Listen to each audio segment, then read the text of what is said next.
Let's get joined up. Today's show is brought to you by Audible, and right now you can get a free audiobook download and a 30-day free trial at audibletrial.com/joinedup. There's over 180,000 titles to choose from for your iPhone, Android, Kindle, or MP3 player. So thanks for tuning in to the Joined Up Writing Podcast, a regular show about all things writing, including interviews with authors, screenwriters, and key figures from the publishing industry. Plus loads of hints, tips, and inspiration for all creatives. You can follow us on Twitter at JU Podcast, leave a quick iTunes review, or just tell a friend.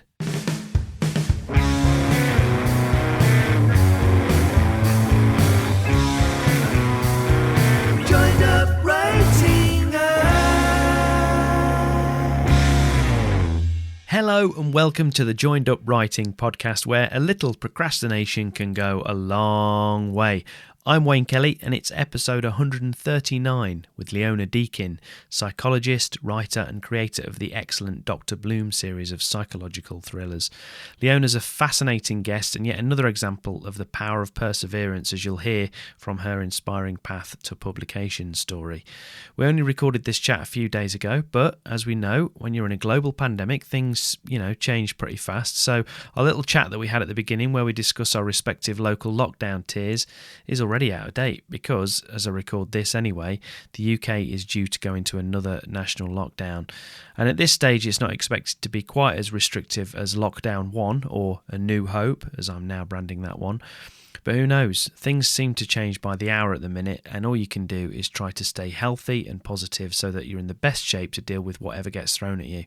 I do hope, wherever you're listening to this, that you and yours are well and that you're managing to hold on to your mental health too, because it's really important. And in times like these, focusing on something creative or artistic can massively improve your mood and give you a sense of purpose. So whatever you do, try to ration your daily news intake, as in my experience anyway, it just increases anxiety and makes you feel more powerless. And on that subject, the calendar has just ticked over into November, so who's doing NaNoWriMo? That's National Novel Writing Month for those of you who don't know. It's a free-to-enter online challenge and community of writers all attempting to write 50,000 words of a novel in the month of November. And a couple of weeks ago, I'll be honest, I was toying with having another go myself, but then I changed my mind as I'm not sure I'm ready to write another 50,000 words of my sequel to Safe Hands. However, literally as I was just about to record this, I've just had an email from friend and previous guest, Jonathan Digby, asking if I'll give it a go so that we can support each other through it.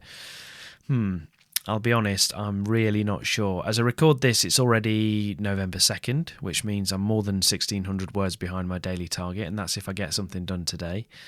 So perhaps I could just use it as an excuse to write something every day and not worry about the 50k target. I don't know. What do you think? What are you guys doing? Are you giving it a go? Setting yourself other goals maybe instead? What are you working on? Let me know by tweeting me at JU Podcast. You can email me, wayne@waynekellywrites.com, or you can drop me a line on the FB page. And also don't forget to join the mailing list at joinedupwriting.co.uk. It's totally free and you can read a couple of my short stories when you sign up, and you'll also be the first to find out about any upcoming shows and events. With the impending lockdown, my own mind has actually continued to gravitate back towards music. Firstly, I've been listening to an absolute ton of it, old and new, and TV has even taken a back seat to my desire to just soak up as much as I can. And from that, my own inspiration has been sparked and song ideas have begun to pop back into my head. And actually, I awoke with one yesterday, jumped out of bed and quickly sang it into my phone so I didn't lose it. And the same thing happened this morning. So I find that songwriting is like any other kind of writing. I have to sort of raise my antenna, tune into creativity and sort of be on the lookout, subconsciously or not, for new ideas. And that might be a title, a beat, a snatch of melody, whatever. I just, if I can't get it out of my head. And it's the same when I'm in a phase of, say, writing short stories. When your mind is ready to receive inspiration, you often find ideas just pop up even when you're not really looking for them. And again, it's just been nice to focus on something productive. So 2 songs in 2 days has been a welcome surprise. Maybe that should be my alternative nano challenge, to write a song a day. Well, to be honest, I'd be happy if I could write just a couple of really good ones before the end of the year. So anyway, I'll keep you posted on that.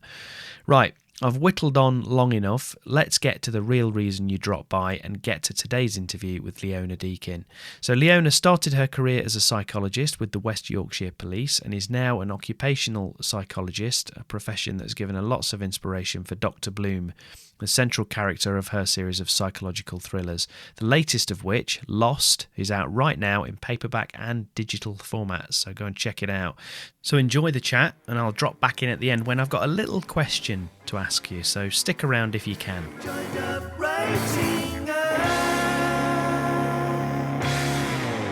Okay, Leona, thanks so much for joining me on Joined Up Writing. I really appreciate it. So why don't we start off just giving us a sense of where you're speaking from and tell us how things are going at the minute.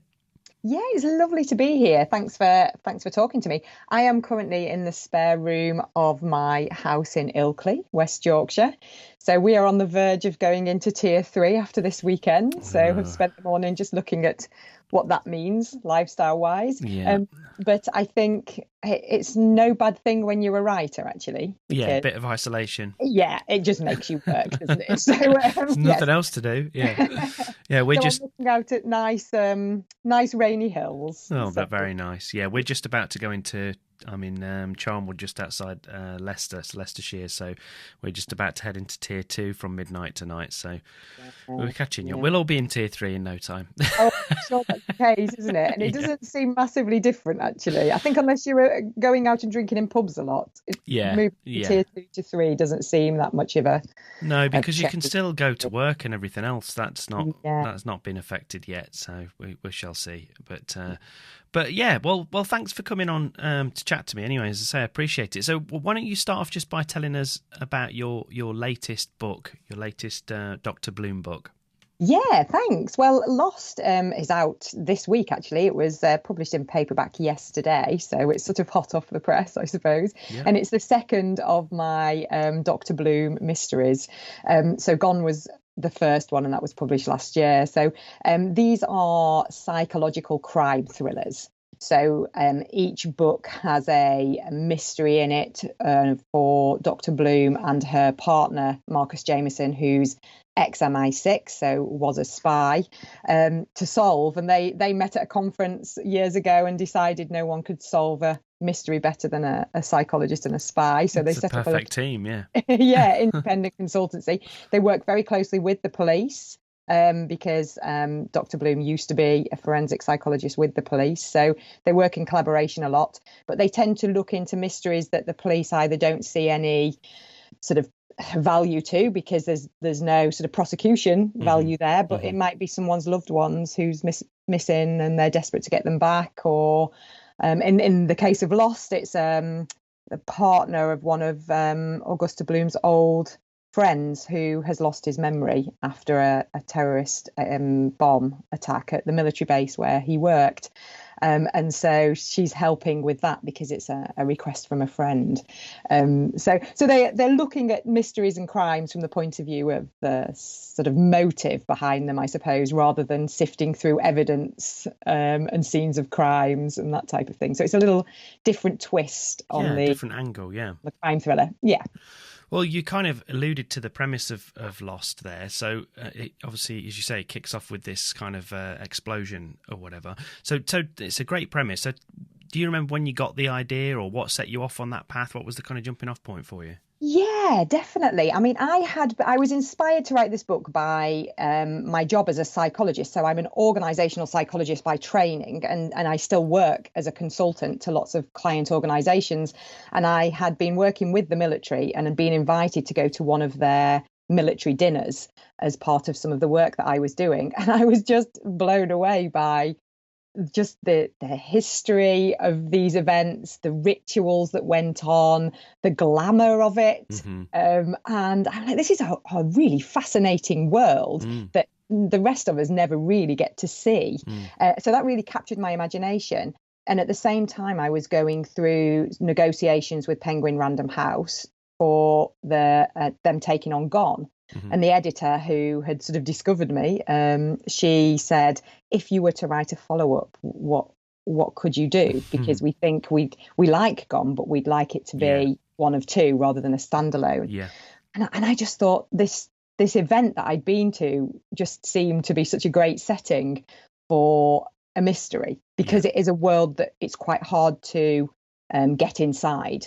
And it's also hard to know what sort of things they do in the military. And I've always been quite interested in memory loss. So I thought, well, the original idea was that we have this explosion that occurs during a military ball, that 8 ambulances arrive at the scene, take the injured away, but one of them never makes it to hospital.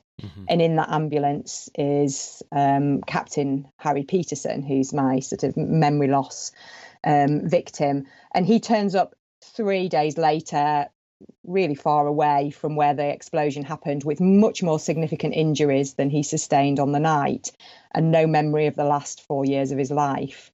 And then I thought, because now how are you going to find out? He doesn't know if he's a good person or a bad person. He doesn't know if he's the victim or part of the villainous team. So how would someone else find that out? There are no clues. The only witness can't remember anything. So I just thought that would set me a real challenge in terms of how would Dr. Bloom even make a start on that? How would you begin? You like to give yourself a tough challenge. Yes.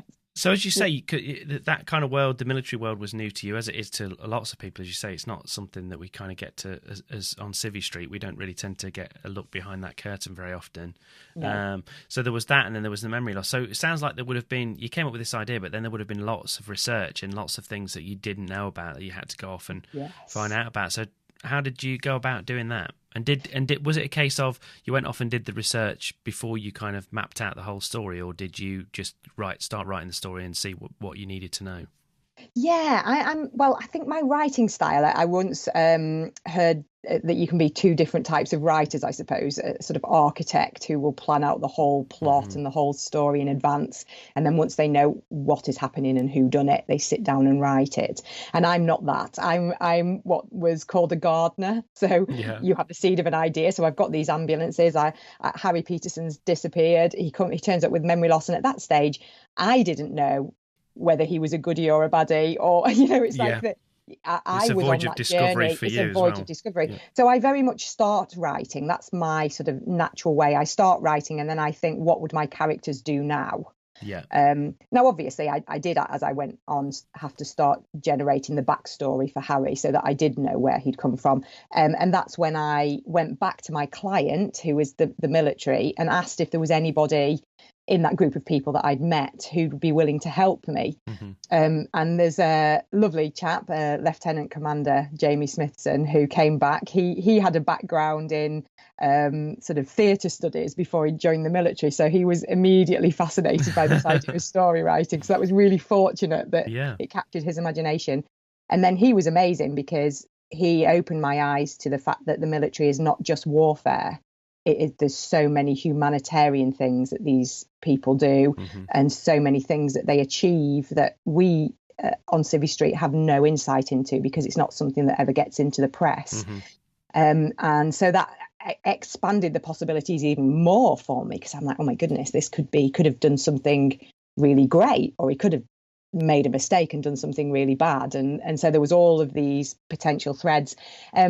But Jamie helped me understand, I suppose, the language of that world and the sort of rank structure. So my background was with West Yorkshire Police, so I knew how rank structures worked and how the deference and how people talk to each other. Yeah. But the military is that with knobs on, isn't it? It's just like even more like that. So to get that right and make that credible, he was fantastic. So that was so he worked with me all the way through the book, really, and read quite a lot of the drafts of chapters that had military elements in, and was really good.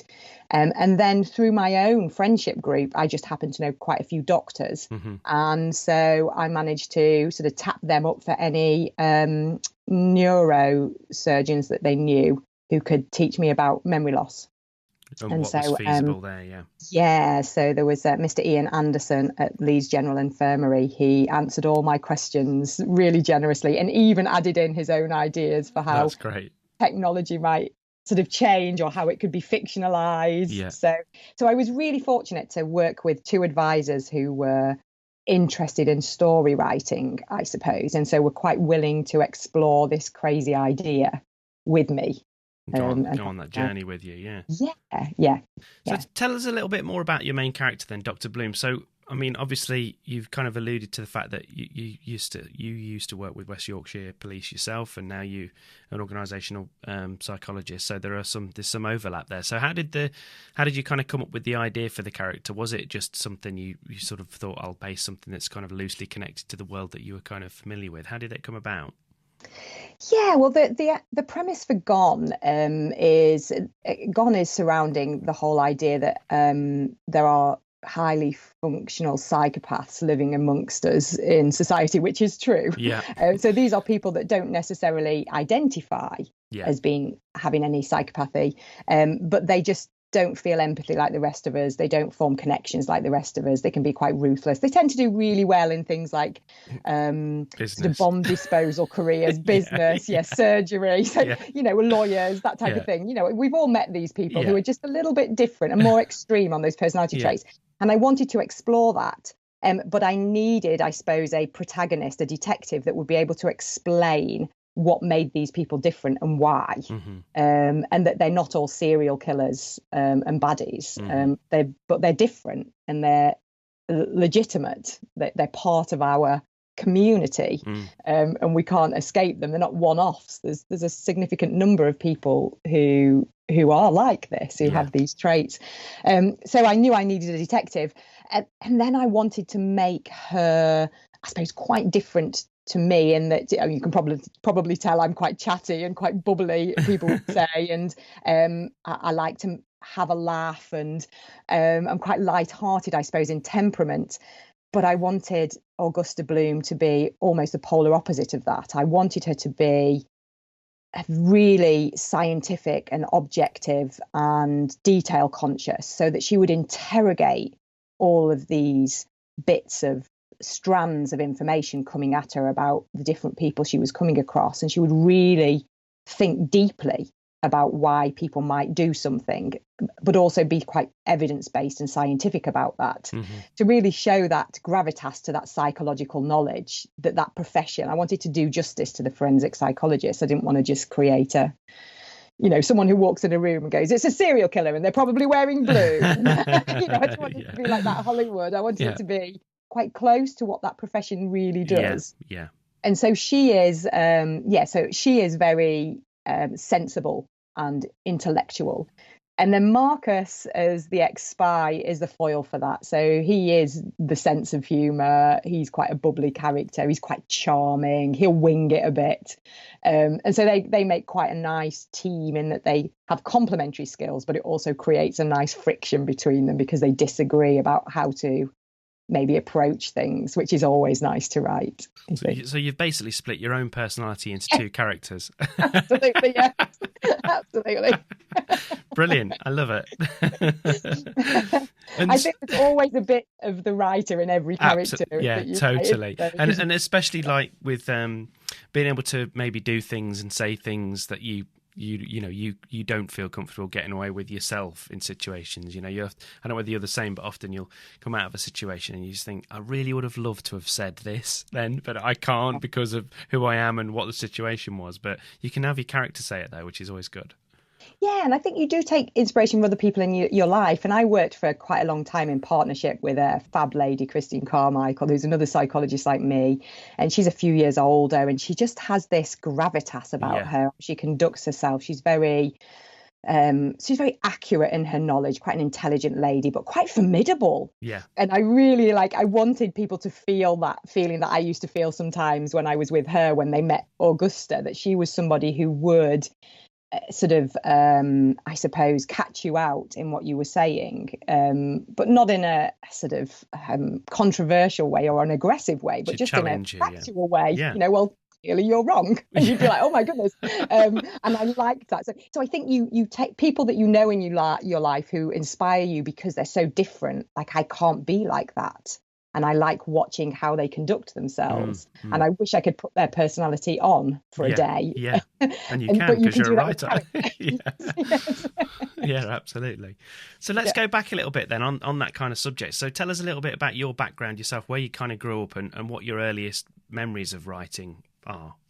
Yeah, I mean, I was always interested in books, but very much from a reader's point of view. So I think, unlike a lot of writers who will say, oh, I was writing stories from when I was little, I remember I grew up in Stoke-on-Trent, and I was the eldest of three children, and my younger sisters are quite a bit younger. They're 8 and 10 years younger than I am. So I had this childhood, I suppose, where I was the be-all and end-all of my parents' world for 8 years. And then I was suddenly a nobody because I had 2 kids. And so I had this really strange sort of experience, I think. So I became very good at entertaining myself. So I would sit in my bedroom and I would draw pictures and I suppose write little poems. But I didn't really write stories. I read every single Famous Five, Secret Seven, all of that sort of stuff. I read the whole sort of back catalogue of that. And then later, when I was a teenager, I'd read Stephen King and John Grisham and Patricia Cornwell and anything that was sort of thrillery and dark. You know, I always enjoyed those things. So I always had a passion for that. And in terms of writing, and then I studied sort of English literature at A level. So clearly I was interested in the written word. But I never aspired to write or thought I could write until sort of later in life. I remember going on a holiday and reading Twilight and thinking, I think I could have written this. I think a lot of people thought that. Yeah, and it was one of those things, it made me realise that this might be quite accessible. Because don't get me wrong, it was a cracking idea, that story. Sure, but the way it was executed, you sort of think, well, it's not that the language is not that technical, the sentences are not that fancy, it's not highbrow at all. It was really, really accessible. And then what really changed that was working as an organisational psychologist when the credit crunch hit in 2008. I was working with Christine, I mentioned before, and all our work went away overnight. So this was sort of summertime of 2008, and we just rubbed out all of the work we had until Christmas out of our diaries. And then I just spent a few weeks just wandering around the house, starting to feel really fed up and down. And I thought, I need something to give me purpose every day and a bit of routine, or I'm going to go crazy with this, because it was just scary and boring. So I decided on a whim, I'll write a story for my sisters as a Christmas present. Bless their hearts. I wrote it in 3 months, printed it off on my printer, bound it up with one of those big ring binder things. Gave it to them on Christmas Day, and they were both like, "What is this nonsense?" Couldn't you have got me a PlayStation? Yeah, exactly. I mean, jewellery would have been nice. But I just fell in love with the writing. But as soon as I started writing, and honestly, Wayne, I had to go back to books and look at how do you write speech. I'd been reading my whole life, but I had no idea. Because you hadn't been looking at it from that point of view. Looking at the technical side of it. So I had to self-teach myself. But I just sat in the dining room from dawn till dusk, and I just didn't ever want to come out. I just fell in love with the creating of a story. And that was it then. There was no going back. So I just carried on writing and writing and writing. And everything that I wrote. I was listening to your interview with Lauren North earlier this morning, actually, and her saying that everything she sent out, she always thought was a masterpiece. And she was everybody does, this is the next big seller. And I did all of that. I sent these stories out into the world, and they just landed heavily back on my doorstep. And so it was probably a good decade of honing the craft and, I suppose, working out what type of story I wanted to write or had the capability to write. Maybe it sort of goes hand in hand, doesn't it? What were those kind of early attempts? What sorts of things were they? Were they similar genre, or did you try a few different genres? They were always mysteries, but that first one that I wrote for my sisters was like it. I suppose it was a bit not Twilight-esque, but it was teenagers. So it was an idea I'd had when I was at school, which is a sort of a girl whose friend dies, and it looks like it's an accident, but she just doesn't believe that. And so she starts just looking into where was he, why was he in the place he was, who was he with, what was he doing, and sort of goes through that. And then she sort of falls into a bit of a romance with his brother, but then his brother becomes a suspect. And so it had that crimey twist, but it was from the point of view of, I suppose it was a classic psychological thriller in that it was ordinary people just in an extraordinary situation. Yeah.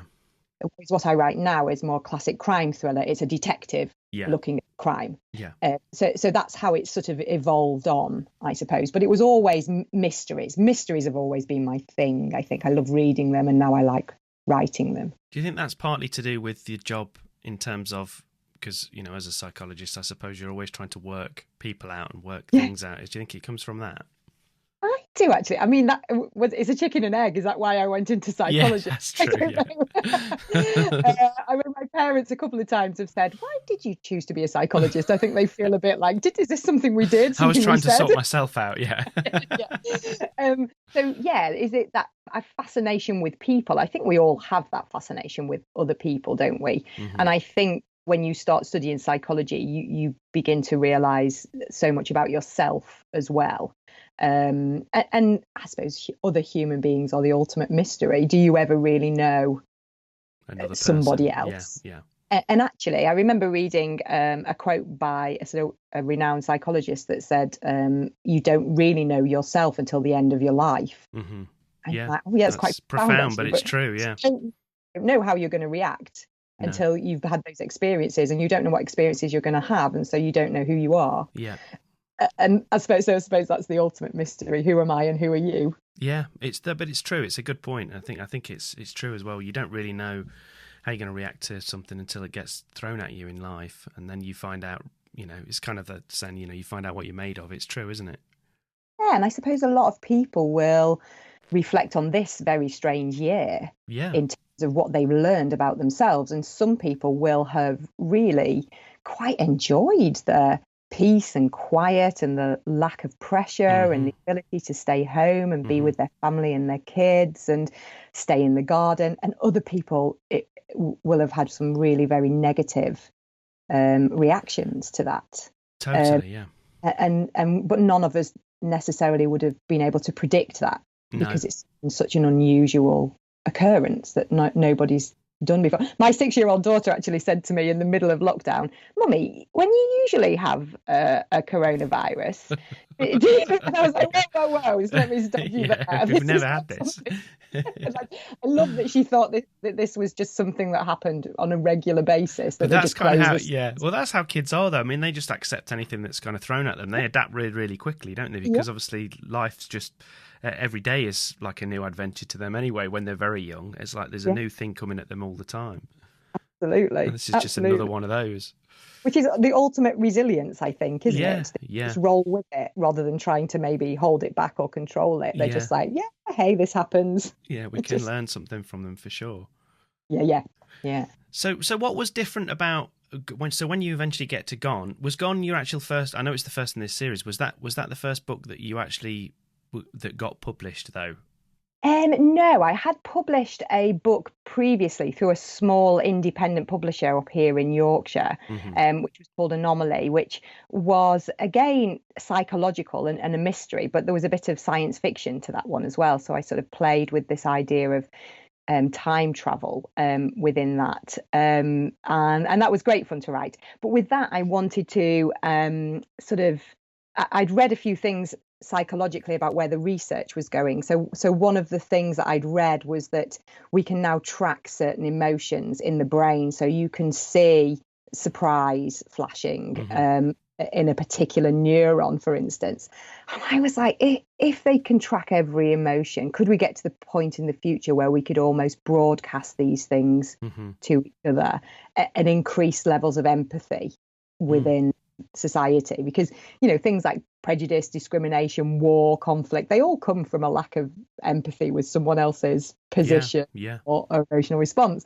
So I really wanted to explore that. So I thought if I took a psychologist from today and could somehow throw them down into the future where they would see this whole different type of humanity, what would that be like? And also, if that person was very scientific of mind, would they accept that they travelled through time, or would they reject that idea? They'd probably reject it. I think every time travel thing I've ever watched, you get people going, oh, I'm in the future. Great. I'll just crack on. And I'm like, nobody would do that. No. So I wanted to have someone who was really going to resist this experience. It would break most people, I think. It would break most people, yeah. So I did that one, and so it was sort of one step away from self-publication, I suppose.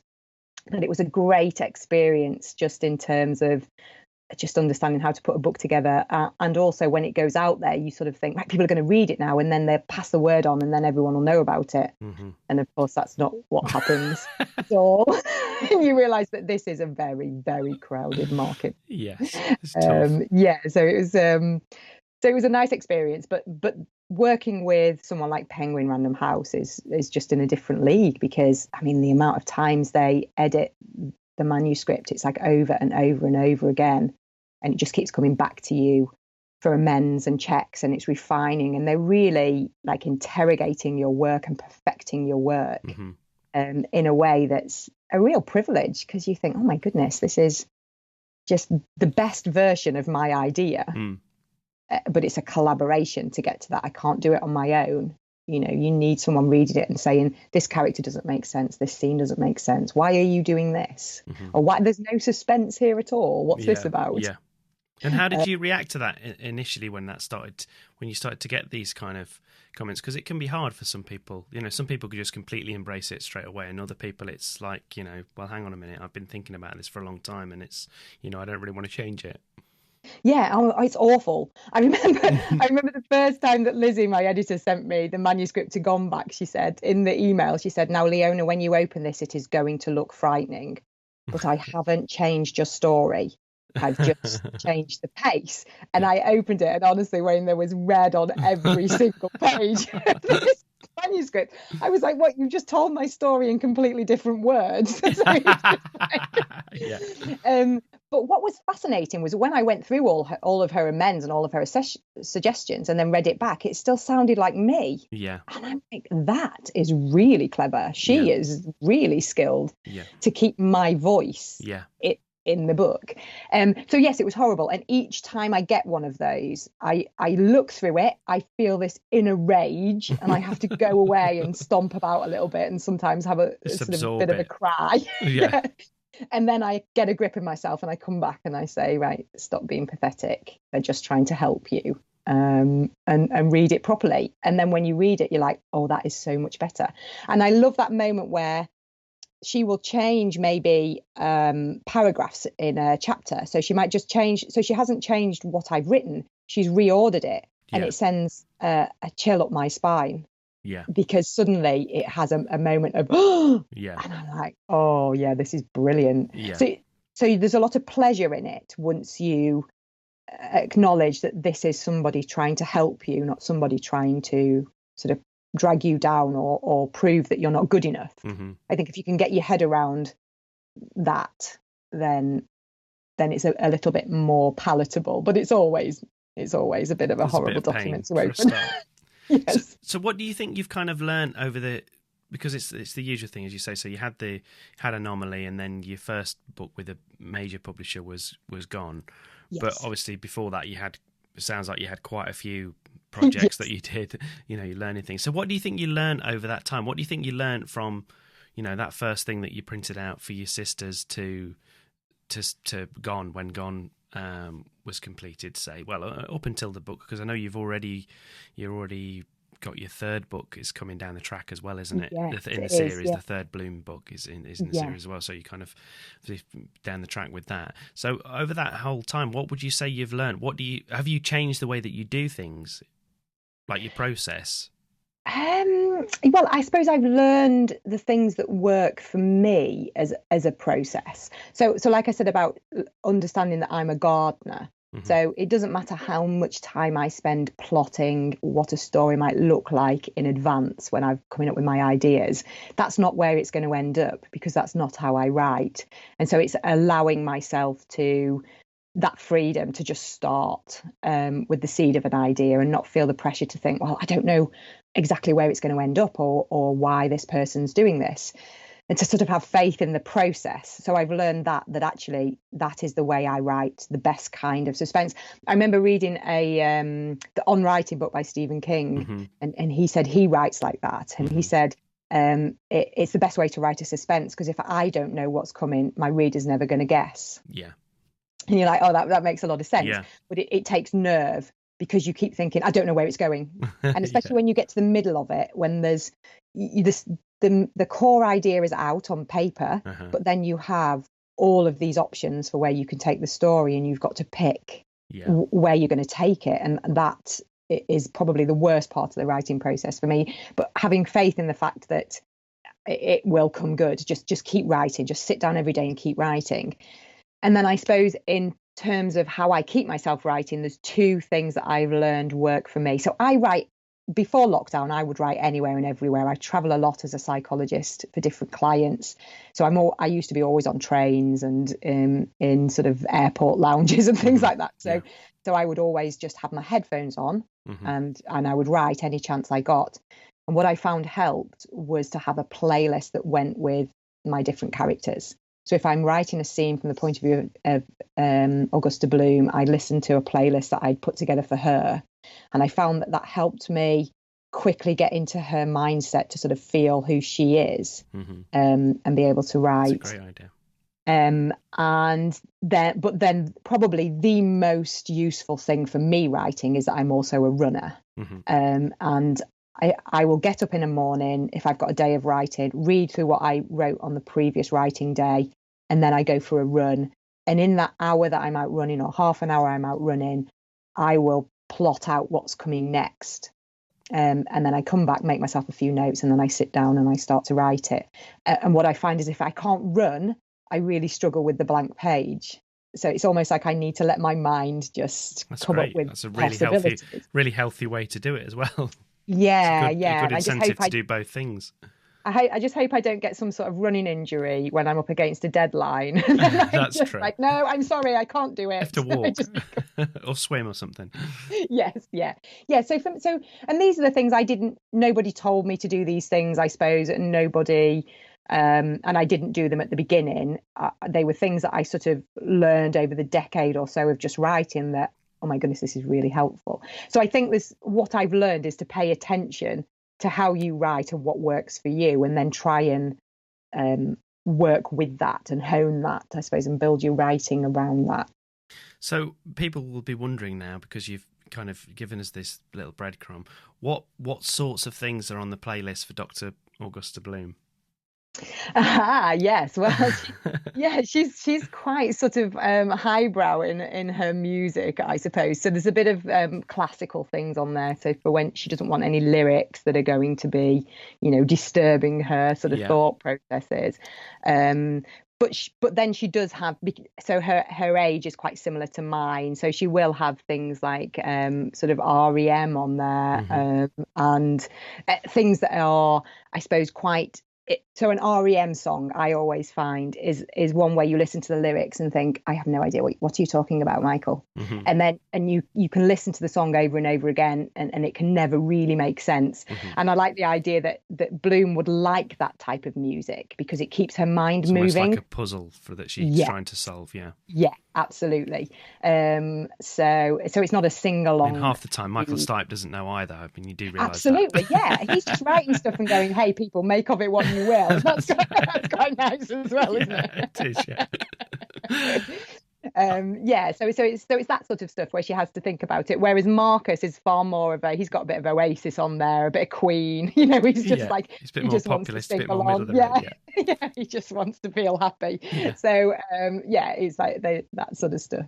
What you should do now is set up some public Spotify playlists for your fans. That's a good idea, actually. So obviously when Gone landed with Penguin, tell us about that. What was the path to publication there?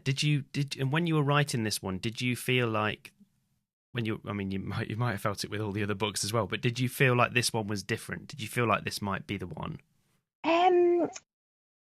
No, because it was Gone was probably one of the hardest stories I've written. So, and I think the reason for that is that I did a online course. So I'd written Anomaly, self-published that. Then I had my daughter, and then a couple of years went by where I just didn't have any time to write, and I missed it. So to sort of force myself to do it again, I signed up for an online course, and it was run at the time by Random House. They don't do it anymore, and it's a real shame because it was all they were all sort of video clips of their writers or their editors talking about the writing process, and then you would be given some assignments to do. I just absolutely adored it, and part of it was you generated the opening chapter for your novel. Yeah.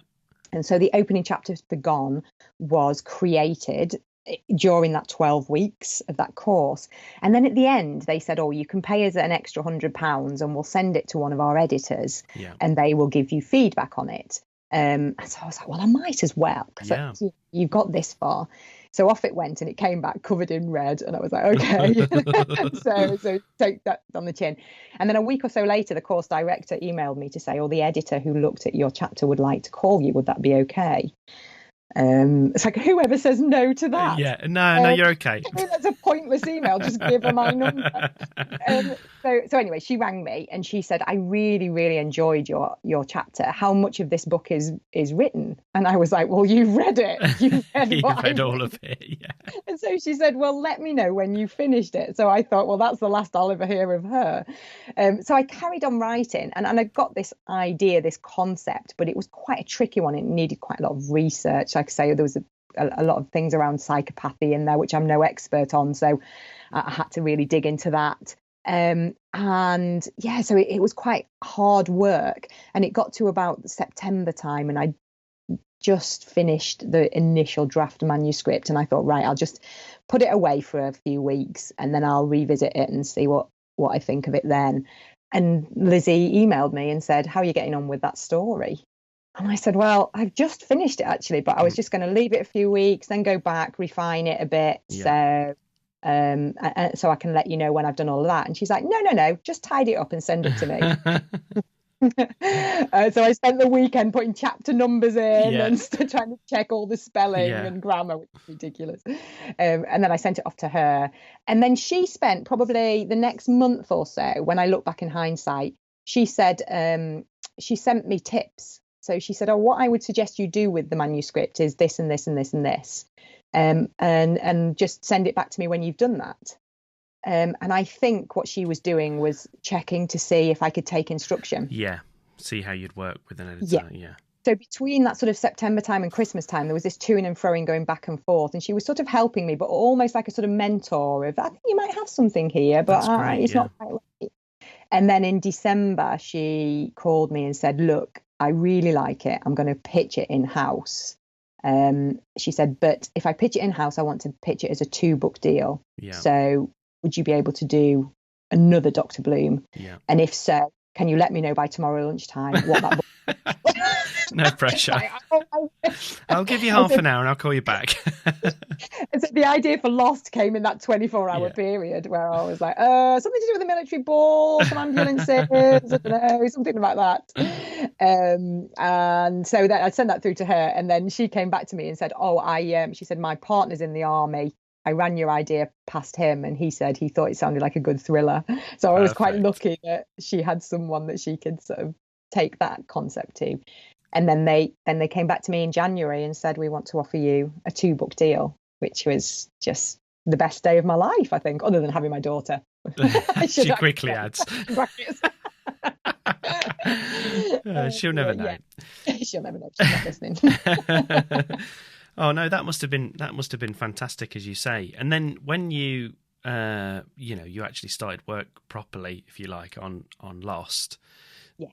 Did you have that thing that a lot of authors talk about with the difficult second book, or the difficult second album? You're trying to sort of live up to something that you've kind of set this precedent. Yeah, I think you naturally feel like that. I think I was very fortunate that Gone was quite. They held Gone until I'd finished Lost, because it's a series. They said what we want to do is publish them sort of within a 6-month period or whatever. I mean, it turned out to be probably 9 or 10 months in reality, but But they wanted them close together. So they said, what we're going to do is we'll edit it, finish it, package it, and then hold it until you finish Lost. Yeah. So that helped, I think, because you don't have any public feedback, and the publishers are telling you it's great. Yeah. So you're like, okay, well, so I can do it once, I can do it again. Yeah. But then Lost was different to Gone in the sense that it was just a much easier story for some reason for me to write. I just found that it flowed much quicker than Gone. Do you think some of that might have been to do with the fact that you'd kind of had a whole book with those characters learning who they are? I think so. And my central characters at the end of Gone, Bloom and Jameson have sort of fallen out, really. It hasn't gone to plan. And so the beginning of Lost was great because her friend comes to her and says, look, my partner's lost his memory. He's in the military. Can you help? And so Bloom knows she needs to get Jameson to help her because he's from that background. Mm-hmm. But he's like, I'm not having anything to do with you. Yeah. So the whole start of the book is this lovely, how does she convince him to come back into this world and help her with this problem? And so, like you say, they were already really interesting characters to be writing.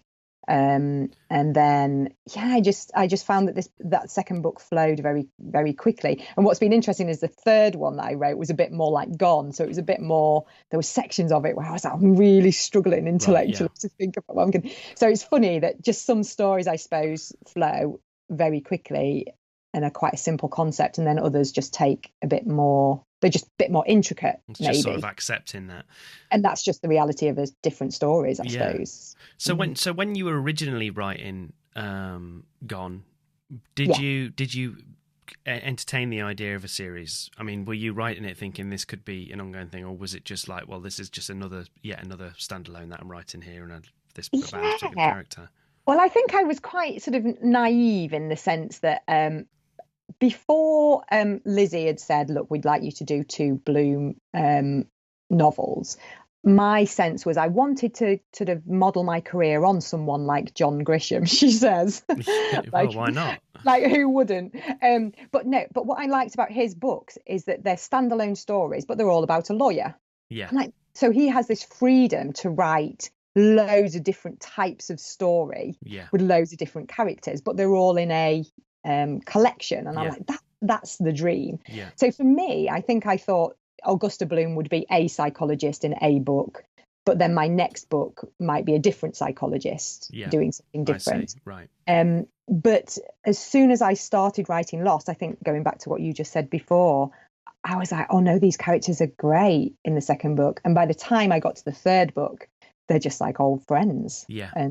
And you instinctively know what they're going to do. And that starts to make that whole writing process. So now I look back and think of that I was quite naive about the joy of writing a series. But maybe that was a good place to be. Maybe that's a better way to start, rather than trying to set yourself this big thing of, right, now I'm going to sit down and write a series. I've got to create these really, engaging characters that are going to last across a whole series of books. Yeah. Yeah. Yes, absolutely. Yeah. So it was maybe helpful. Yeah. So I didn't think I'd want to do it, but now I'm doing it. I can't imagine doing anything else now, because they're real people to me. But myself and my partner, we talk about them, and he'll laugh and say that it's like they're real people. It's like we talk about where they go on holiday. Yeah, that's really right. funny. Well, they are real. Yeah. They are real to you. They have to be, don't they, when you're writing them? Yeah, they do. Yeah. That's the thing. So obviously, with all this experience that you've now got under your belt, both before you were published and now, what do you think? What would you say is the most common mistake that new writers make in your experience? If you could go back, what would you sort of be saying to yourself, like, oh, don't do that, or try it more like this, or whatever? Yeah, I think I was just saying this to a friend the other day, that there's a few writers that I've come across and a few friends I have that aspire to writing, and what I observe is different in what they do to what I do, is that they are a bit too perfectionistic. Mm-hmm. They put too much pressure on themselves maybe to write that perfect first 100 pages. Mm-hmm. And so they procrastinate and they perfect and they spend ages, and then they read it back and think it's rubbish. Mm-hmm. And so they start over. Whereas I'm like, I'll just write the story and get the story out of my head. And sometimes I go back and I read the opening chapters and I'm like, that is shocking, but I'll sort that out later. And I suppose it's a bit like I'll just do the housework later on. I'll just need to get the story out of my head. And I think that's a bit of a sort of a character of mine. I'm quite an impatient sort of character where I just want to get to the end. And so I think what I've learned is just, it doesn't matter if your first draft or 3 or 4 drafts are not good enough, because it's like you just get the story out and then you can work with it and hone it and move it around. And one of my favourite parts of the whole book writing process is once I've written the first draft, I write all of the chapters on Post-it notes. So just a quick summary of what is in each chapter on Post-it notes. And then I lay them out on my kitchen table and I stand back and I think, does the story flow? Or do I need to move these chapters around? And I start moving things to build suspense. And I love that bit where you get to stand back and see it and think, is that good enough or not? So I think I've learned to just write and make yourself write. And if I sit down and the page is blank and I'm struggling, then I go for a run. Or I think, I can't run today, so I'll put the laptop away. I'll run tomorrow when I've got the time, and then I'll write after I run, because I know that that's where the ideas will come from.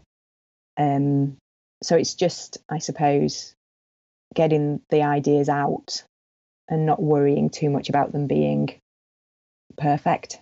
I think that's really, really good advice. And I think it's great that you've got this kind of positive reinforcement between the running and the writing. It's great that you've kind of put those two things together, psychologically. I think that's really healthy. It'd be worse if it was like, well, I need to drink half a bottle of whiskey before I go write or something like that. This is quite a good one.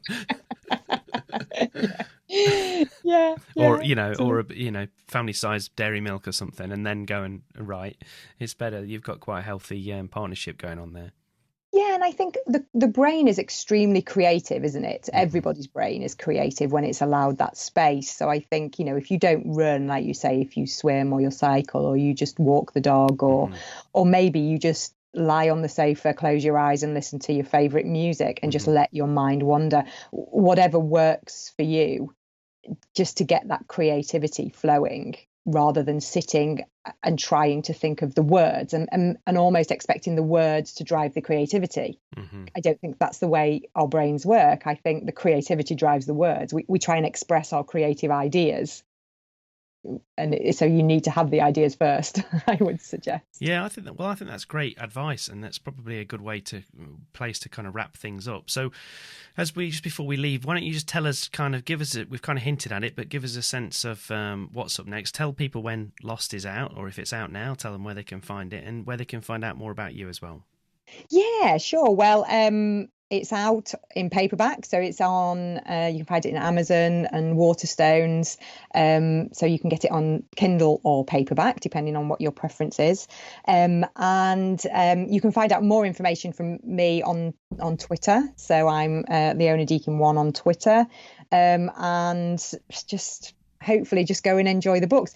So these 2 are out. It is, if you haven't read Gone before Lost, people are saying it doesn't matter, but I think in terms of that character development, it's nice to start at the beginning. Why not start at the beginning? Yeah. Why not start at the beginning? And Hunt will be out next year, which is the 3rd one, and that's sort of finished and just going through the sort of packaging process at the moment. So if you like the idea of these sort of detective thrillers, you've got 3 that you could read in quite close.